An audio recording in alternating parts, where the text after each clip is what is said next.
Correction sujet 2010 principal, le système de lavage automatique se fait avec un portique qui est fait par 3 rouleaux, 2 verticaux et 1 horizontal. Le portique se déplace par un moteur en avant et en arrière. Les rouleaux tournent en même temps grâce à un moteur, et puis il y a un moteur pour la montée et la descente du rouleau horizontal. Les capteurs, un qui détecte la présence de la voiture, des fins de course pour les positions. Alors il y a 3 positions, la position haute du rouleau horizontal et la position avant et arrière du portique.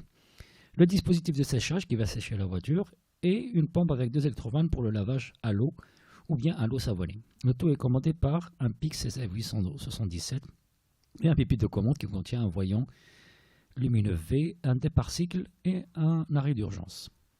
Le fonctionnement est décrit par des phrases mais aussi par le graphe 7 point de vue système. Donc, et j'ai mis en même temps juste à côté la concordance entre la fonction et le capteur et l'actionneur. C'est pour compléter justement le programme. Donc c'est standard comme d'habitude, donc il suffit de regarder ce qu'il y a un manque comme temporisation, comme ici après l'étape 2, fin de temporisation à 5 secondes. C'est la deuxième T2. Donc T2 sur 2 sur 5 secondes. Si je regarde encore une fois l'étape 4, qu'est-ce qui s'active sur l'étape 4? Ici, avance du portique et pré-lavage. Avance du portique, c'est KM4, pré-lavage, KEV1 et KMP. Ce qui nous manque, nous, c'est le KEV1. L'étape 3, c'est la rotation des 3 rouleaux. Donc, je vous laisse regarder le tableau à tête reposée et compléter comme on fait d'habitude. Juste, il faut jongler avec les deux. Regardez le graphe 7 fonctionnel, le tableau de correspondance.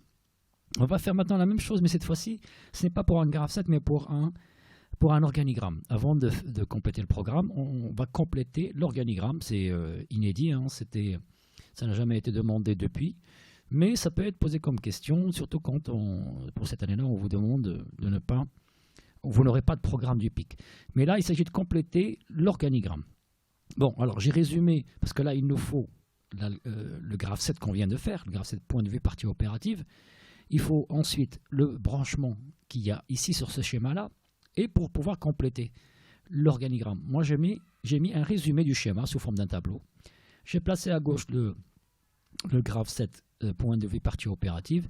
Puis on va repérer comme d'habitude. Donc on commence depuis le début. On arrive justement à ici, c'est l'activation de l'étape 3 et l'étape 4, où on a KM3, KM4, KEV1 et KMP qui sont égales à 1.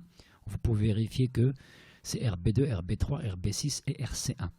Mais pour passer à l'étape 5, c'est CV qui doit être égal à 1. Et c'est RC2. Donc on va tester est-ce que RC2 est égal à 1. Si oui, on désactive 2 étapes, KM4 et KEV1, parce qu'on va garder KMP et KM3. Et on va activer ici, la différence c'est KM5 au lieu de KM4 et KEV2 au lieu de KEV1.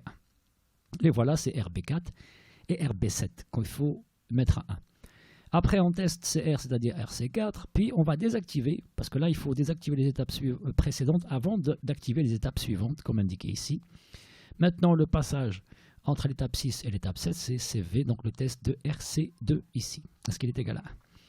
Par la suite, donc, on va désactiver les 4 actions ici et activer seulement KM2 en la mettant égal à 1, c'est-à-dire RB1 égale à 1. La voici. En test, est-ce que CH égale à 1? Puis on va aller désactiver ce qu'on vient d'activer maintenant, juste avant KM2. Et puis activer les deux, KM5 et KM6. C'est ce qui est demandé ici. Et tester est-ce que CR est égal à 1. C'est-à-dire RC4.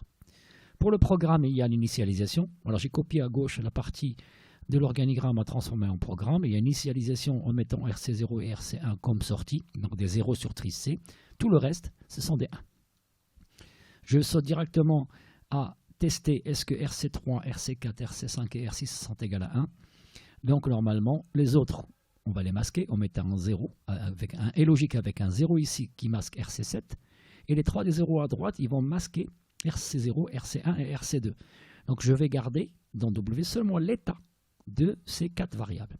Et je fais une soustraction avec les mêmes états pour savoir si justement il y a le résultat égal à 0. Si le résultat est égal à 0, ça veut dire effectivement que ces 4 entrées sont égales à 1. Je vais sauter directement à la mise à 0 de RC0, un symbole BCF. Puis ensuite, un AP de sous-programme call tempo 2. Et enfin, à la mise à 1 de ces 4 bits en mettant d'abord les 3 du port B sous forme d'une seule instruction, en mettant RB6, ici, égale à 1, et RB3 et RB2. Tout le reste, je le mets égal à 0, je mets dans le port B. Pour RC1, comme il n'y en a qu'une seule, je vais utiliser le BSF, port C,